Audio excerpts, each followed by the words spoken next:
बिस्मिल्लाहिर्रहमानिर्रहीम। अस्सलाम वालेकुम। मैं हूं शहबाज चौधरी और आप देख रहे हैं मेरा यूट्यूब चैनल डेली ट्रेंड्स।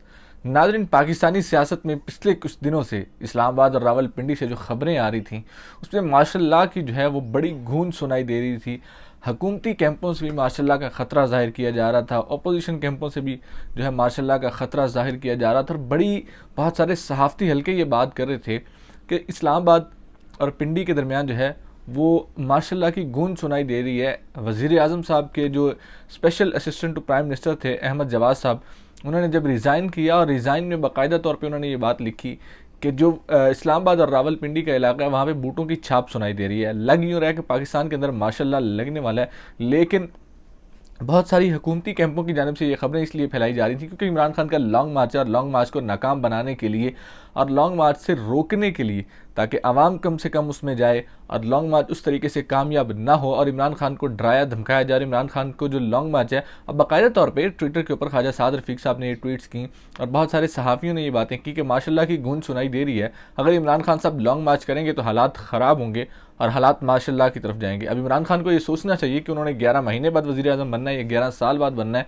उसके बाद ख्वाजा साद रफीक साहब ने भी ये बात की कि खान साहब को ये देखना है कि अब खान साहब ने 10 महीने सब्र करना है या 10 साल सब्र करना है।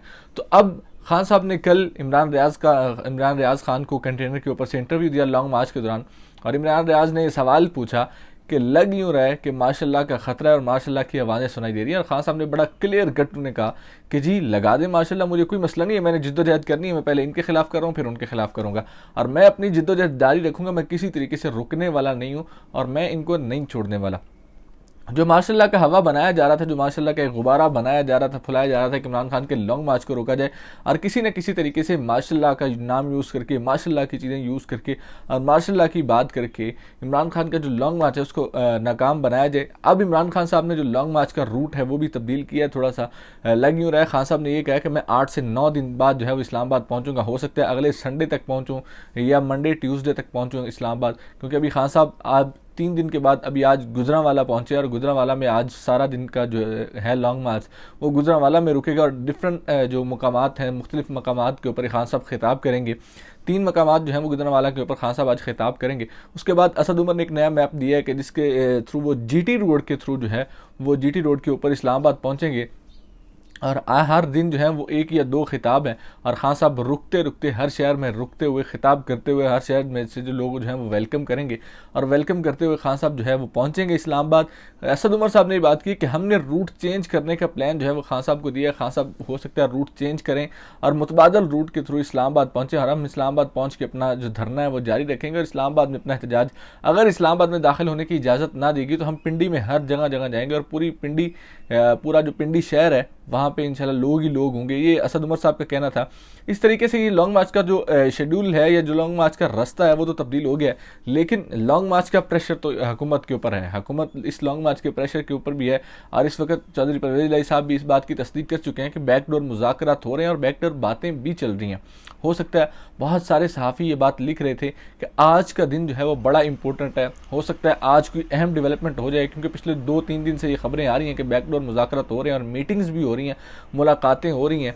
और खान साहब की जो ज़िद है, खान साहब बहुत सारी बातें करें। कमर ज़मान कायरा साहब ने बाकायदा टीवी के ऊपर आके बात की है कि जी ना तो वो हमारी मान रहा है ना वो जो सीनियर सहाफ़ी हैं हसन अस्करी साहब, प्रोफेसर डॉक्टर हसन अस्करी साहब वो भी बैठे हुए थे और वहाँ पे ज़फ़र हिलाली साहब बैठे हुए थे।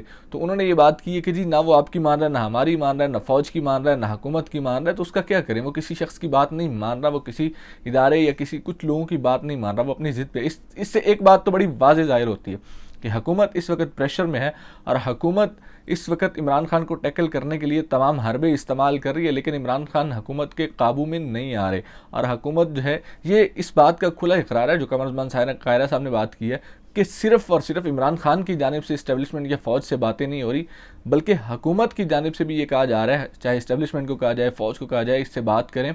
और हुकूमत से भी, हुकूमत की जानिब से भी बाकायदा इमरान खान साहब से बातें हो रही हैं और टैकल करने की कोशिश हो रही है ताकि बात सुनी जाए, बैठ के मामलात को हल किया जाए और मुज़ाकरात हों। लेकिन खान साहब ये कहते हैं कि आप सबसे पहले तो जाके इलेक्शन अनाउंस करें, इलेक्शन अनाउंस करने के बाद आके बात कर लें। तो इलेक्शन अनाउंस करने के बाद हम जो है बात कर सकते हैं, मुज़ाकरात भी हो सकते हैं, सियासी मुज़ाकरात भी हो सकते हैं। जिस तरीके से सबसे पहली जो शर्त है वो इलेक्शन अनाउंस करने की है। उसके बाद अगर दूसरी खबर जो है, आज आज़म सवाती साहब ने एक बार फिर से प्रेस कॉन्फ्रेंस की और प्रेस कॉन्फ्रेंस बड़ी धमाकेदार प्रेस कॉन्फ्रेंस थी।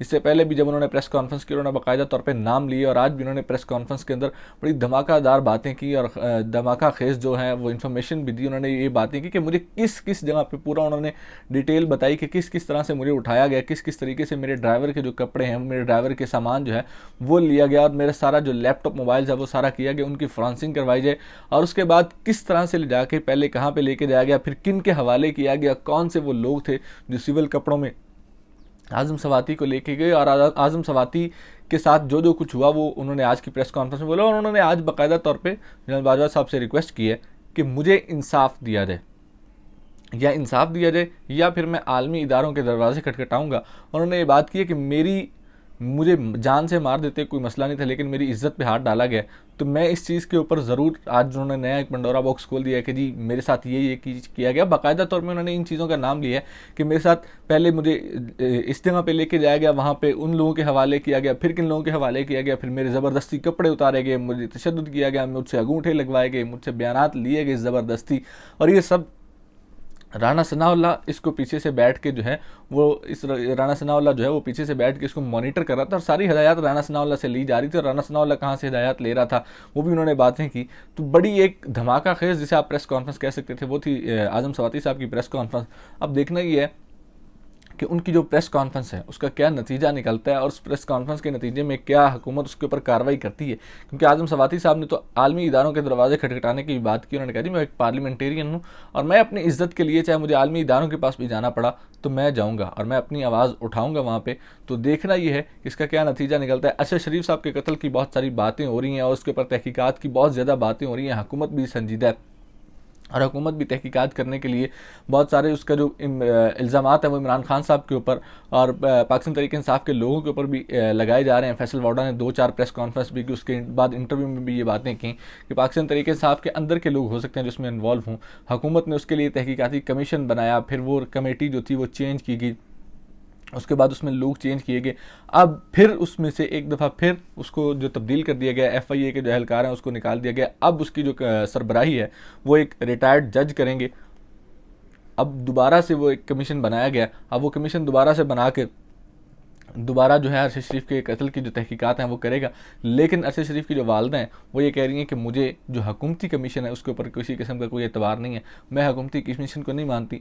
मैं इस्तदा करती हूँ कि आलमी इदारों को साथ मिला के, आलमी इदारों के साथ तावन के साथ जो मिल के मेरे बेटे के कत्ल की तहकीकात करवाई जाएँ। उन्होंने जो बुनियादी तौर पर हुकूमत का बनाया हुआ जो कमीशन है उसको मुस्तरद कर दिया है। अब हुकूमत किस तरफ जाती है, क्योंकि हुकूमत जो है इस वक्त इतनी मुश्किल में, एक तरफ महंगाई है, दूसरी तरफ अपोजिशन इमरान खान साहब जो है वो सड़कों के ऊपर हैं और तीसरी जानब जो है हुकूमत के पास इस वक्त शायद उतने पैसे नहीं हैं जो मामलात को चला सके और हुकूमत सियासी तौर पे भी कमज़ोर है, पार्लियामेंट के अंदर इतनी मजबूत नहीं है। इत्तेहादी हुकूमत है, इत्तेहादी अपने नखरे दिखा रहे हैं, इमरान खान साहब सड़कों के ऊपर हैं और हुकूमत जो है महंगाई जो आवाम के अंदर है, आवाम के अंदर कोई बयानिया नहीं मिल रहा। तो हुकूमत तो इंतहाई मुश्किल में है। देखना यह है कि इस मुश्किल में से कैसे निकलते हैं और किस तरीके से इन मामलात को टैकल करते हैं। इसी के साथ मुझे दीजिए इजाज़त और देखते रहिए डेली ट्रेंड्स।